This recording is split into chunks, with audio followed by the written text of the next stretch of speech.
Kita kembali ke Pak Nasir melihat latar belakang dari Presiden Iran yang berasal dari Partai Konservatif yang dinilai sangat keras terhadap kebijakan-kebijakan yang ada di negara ini. Pengaruhnya apa setelah sepeninggal beliau terhadap geopolitik di Timur Tengah, Pak Nasir? Menurut konstitusi, penggantinya adalah wakil presiden nomor 1. Dalam hal ini Mohber, Dr. Muhammad Mohber ya. Beliau itu seorang businessman, seorang saintis gitu ya. Kalau melihat background saintis, kemudian orang bisnis gitu, mereka biasa berunding. Gitu. Kita lihat ya, bukan ideologi tapi berunding gitu kan, mencari di mana win-win solution.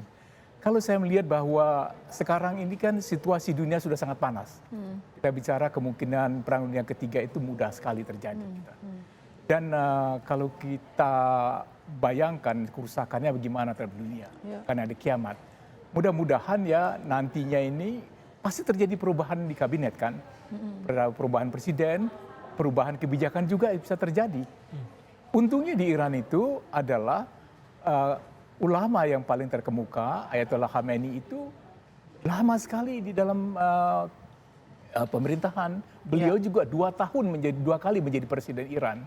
Jadi ada kesinambungan.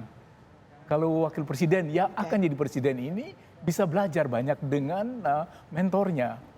Jadi orang Iran bangsa pedagang. Kalau orang selalu bilang pedagang yang hebat dari dunia Islam itu adalah orang Iran, selalu bilang. Jadi kemungkinan pendekatan-pendekatan ini yang bisa nanti mendinginkan. Karena kita tidak menghendaki, dunia bukan kita, dunia tidak menghendaki suatu ketegangan baru lagi ketika harga minyak naik, ketika harga beras naik. Pendekatan konsolidatif lah, kurang lebih seperti itu yang disampaikan oleh Pak Nasir ya. Konsolidatif tapi juga menurunkan ketegangan. Oke, kita langsung ke Prof. Fik. Dengan adanya format kabinet pemerintahan Iran yang baru ini, apakah akan mendinginkan situasi geopolitik di Timur Tengah atau akan seperti apa, Prof. Fik?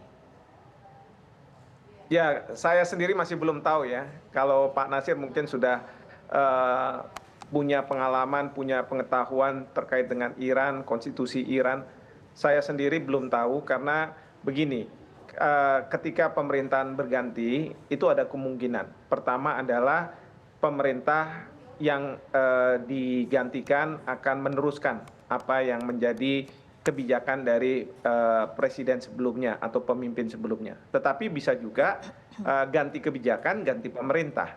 Nah ini yang tentu kalau misalnya di Iran ada partai politik atau faksi-faksi yang berbeda pandangan dan mereka masuk dalam katakanlah koalisi ketika katakanlah nomor satunya sudah tidak ada dan kemudian digantikan, bukannya tidak mungkin bahwa koalisi itu bisa berbeda tetapi bisa juga sama.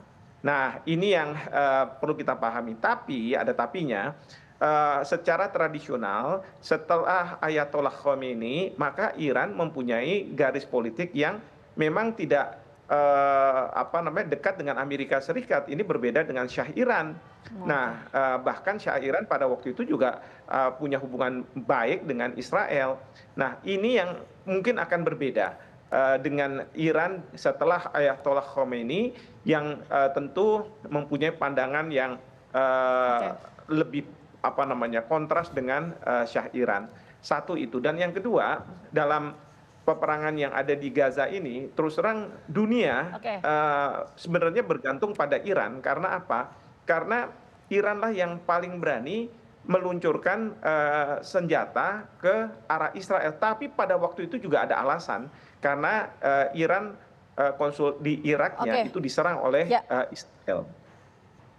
Oke, baik. Nanti kita tunggu bagaimana untuk perubahan format kabinet di pemerintahan Iran yang baru ya. Sekali lagi terima kasih banyak Prof. Fik dan juga Pak Nasir atas waktunya sudah bergabung sama kami di KAR Petang.